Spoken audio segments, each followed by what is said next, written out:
It's story time. The Burning Hut.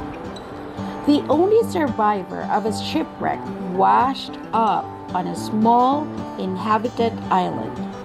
He prayed fervently for God to rescue him, and every day he scanned the horizon for help, but none seemed forthcoming.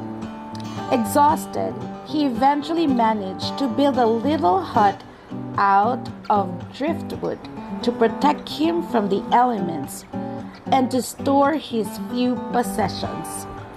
But then one day, after scavenging for food, he arrived home to find his little hut in flames, the smoke rolling up to the sky. The worst had happened. Everything was lost. He was stung with grief and anger. God, how could you do this to me? He cried. Early the next day, however, he was awakened by the sound of a ship that was approaching the island. It had come to rescue him.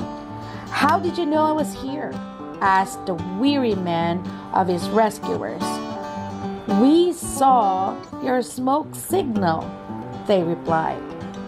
The moral of the story: it is easy to get discouraged when things are going bad.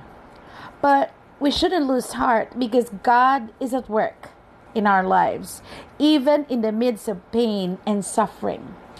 Paul wrote, I have learned the secret of being content in any and every situation, whether well fed or hungry, whether living in plenty or in want. Philippians chapter 4, verse 12. Paul's confidence that good would come out of everything in Romans 8:28. So he learned to be thankful, not bitter, even when he was suffering. Who knows?